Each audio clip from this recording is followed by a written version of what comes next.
আলামিন senior secondary স্কুলে ইফতার মাহফিলে সম্প্রীতির বার্তা। রবিবার হাইলাকান্দি রাঙ্গাউটি আলামিন foundation for education research and development এনজিওর উদ্যোগে বড়সড় এক ইফতার মাহফিলের সম্প্রীতির বার্তা দেন পীর ছাত্তাওয়ালা শাহ কওমি সিনিয়র মাদ্রাসার শিক্ষক সারিমুল হক লস্কর।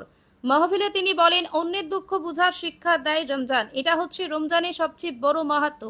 রমজান মাসের মিলেমিশে ইফতার অত্যন্ত পুণ্যের কাজ। ইফতার মাহফিলের উপর গুরুত্ব আরোপ করেন মাওলানা সারিমুল হক লস্কর। মাহফিলে দেশের শান্তি, সম্প্রীতি, ঐক্য, প্রগতিতে দোয়া করেন তিনি। ইফতার মাহফিলে উপস্থিত আল আমিন ফাউন্ডেশনের চেয়ারম্যান গুলিনুর হুসাইন মজুমদার, বিশিষ্ট শিক্ষক মাকসুদ লস্কর, আব্বাস মজুমদার, জারিফ লস্কর, আফজাল লস্কর, ফাইজুল জালাল লস্কর, ছাত্র নেতা আমির হোসেন বড় ভূঁইয়া প্রমুখ। ইফতার মাহফিলে বক্তব্য রাখেন আল আমিন সিনিয়র সেকেন্ডারি স্কুলের অধ্যক্ষ মোহাম্মদ নূর মীরা, মোহাম্মদ শাহরুল। অনুষ্ঠান পরিচালনা করেন জয়নুল লস্কর, আলতাফ বড় ভূঁইয়া, হাফিজ মাসুক বড় ভূঁইয়া এবং মুজিবুর রহমান প্রমুখ।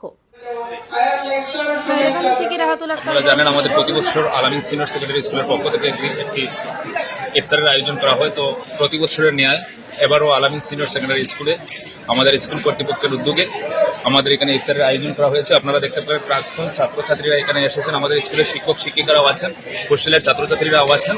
আমরা সকলে মিলে আজকে এই পবিত্র রমজান মাসে একসঙ্গে সেই ইফতারের যে আনন্দ সেটা উপভোগ করতে যাচ্ছি।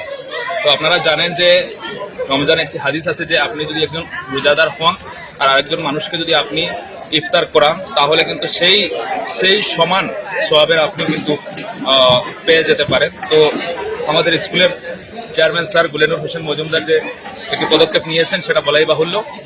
তো আমরা এখানে আরো অল্প কিছুক্ষণের মধ্যে আমরা ইফতারটা করে নেব। আমাদের সঙ্গে জড়িত হওয়ার জন্য আপনাকেও ধন্যবাদ।